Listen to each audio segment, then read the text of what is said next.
السلام عليكم ورحمة الله وبركاته.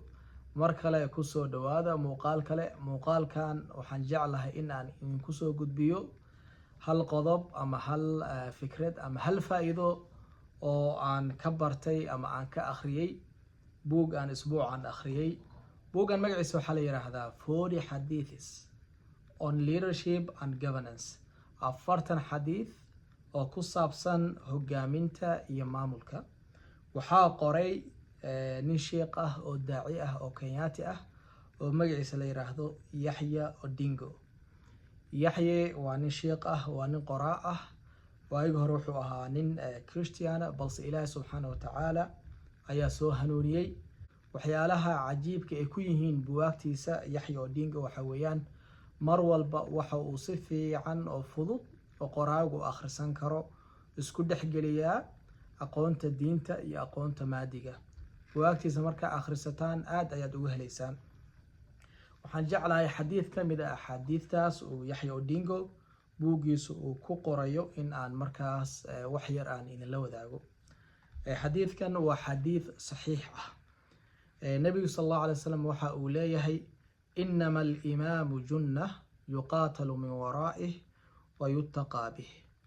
imaamku waxa weeye gabaad, junnah waxa weeye wax la isku ilaaliyo, dadka ayuu gabaad u yahay, dadka ayuu ilaaliyaa. yuqaatalu min waraa'ihi gadaashiisa ayaa laga dagaalamaa, wa yuttaqa bihi waa la isku ilaaliyaa. gabaad macnaha waxa laga wadaa qofka mas-uulka ah ama hogaamiyaha ah ama dadka yacni maamulka imaareynta u haya, dadka ayuu ilaaliyaa, dadka ayuu ka horjoogaa waxyaalo fara badan oo ku dhici lahaa in uu ka ilaasho. marka xadiidkan wuxuu noo tilmaamayaa shaqada qofka hogaamiyaha laga rabo. shaqadaada waxa weeyaan in aad qorshaysid oo aad waxa weeye qortid oo aad aragtid oo aad fiirisid dadkaaga waxa dhibaya, dhibaato hadday ku dhex jiraan inaad ka saartid. adiga waxa u tahay gabaad, adiga shield u ah, adiga ilaalinaya dadkii. haddii dhibaatooyin ay ku soo socdaan dadkaaguna waa inaad ka hortagtaa. dhibaatada waxay noqon kartaa dhibaato physical ah, waxa laga yaabaa cadow in uu soo weerarayo, waxa loo baahan marka inaad ka hortagtid. waxa laga yaabaa dhibaato financial ah in mataqaana dhibaatadaas ay noqoto, waa inaad dhibaatada dhaqaalaha ah ka hortagtid, dadkaaga uga hortagtid. waxa laga yaabaa dhibaato political inay noqoto oo arrimaha siyaasadda ku saabsan, inaad dadkaaga ka ilaalin kartid ayaa loo baahan yahay. waxa laga yaabaa dhibaatooyin kale oo emotional ah, dadka macnaha waxa weeye dareenkooda ah dhibaatooyinka inay noqdaan, inaad waxa weeye ka hortagtid ayaa loo baahan yahay. marka inaad resourceskaaga khayraadkaaga isticmaasho, dadkaaga isku yeerto, aqoontooda isticmaasho, khibradahooda isticmaasho, aad ilaalisid dadkaaga ayaa loo baahan yahay. aragti inaad dadkaaga u dhigtid ayaa loo baahan yahay. gadaashaada in laga dagaalamo ayaa loo baahan yahay. dadku waa inay isku ka ilaaliyaan. marka xadiidka macnihiisa saas weeye. Yahya Odingo waxa uu noo sharxayaa oo noo fasirayaa leadershipka waxa la yiraahdo. leadershipka waxa uu leeyahay waxa weeye dadka in aad wax siiso. dadka waa in aad wax siiso adigoon rajeynaynin inay wax kuu soo ceshaan.